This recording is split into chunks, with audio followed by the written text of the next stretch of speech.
que l'homme soit toujours meilleur. Le prix Nobel de la paix alsacien vous parle. Un rendez-vous proposé par l'écrivain Francis Guttleben et Jenny Litzelmann, directrice de la maison Albert Schweitzer de Günzbach.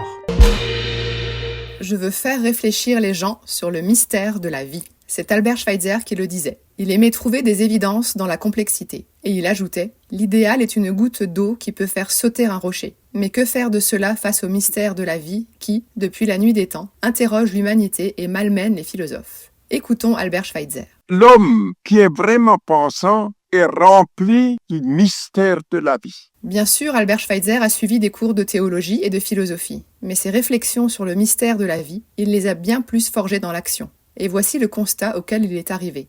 Nous devons nous résoudre à admettre que tout dans le monde, comme nous-mêmes, est vie, que toute vie est mystère, et que la vraie connaissance du monde consiste à être pénétré du mystère de la vie. Pour lui, ce mystère ne devient que plus mystérieux par les progrès de la recherche scientifique. Pour lui encore, la raison d'être de l'existence n'est pas dans l'étude objective, mais dans la volonté instinctive de vie qui nous anime. Et ce constat a son corollaire. Tout ce que nous pensons sur l'autre être, au fond, ça devient que je comprends que c'est un être comme moi. Autrement dit, je suis vie qui veut vivre au milieu de vie qui veut vivre. Ce qui ne veut pas dire tenir à poursuivre son existence, mais ressentir cette existence comme un mystère et une valeur. Lorsqu'il fréquentait le lycée, Albert Schweitzer s'agaçait des argumentations dont le seul but était de permettre aux hommes d'éprouver moins violemment leurs souffrances et celles qui les entourent. Là, déjà, il s'est attaché à l'idée qu'il était donné à chacun de faire cesser un peu de cette souffrance. Là, déjà, il s'est mis en tête qu'il faut suivre la voie de ceux qui veulent apporter la délivrance et non se perdre en méditation mélancolique. Il en fait une punchline, ou si vous préférez, un aphorisme. Lorsqu'on me demande si je suis pessimiste ou optimiste, je réponds qu'en moi, la connaissance est pessimiste, mais le vouloir et l'espoir sont optimistes. C'était donc la minute philosophique d'Albert Schweitzer.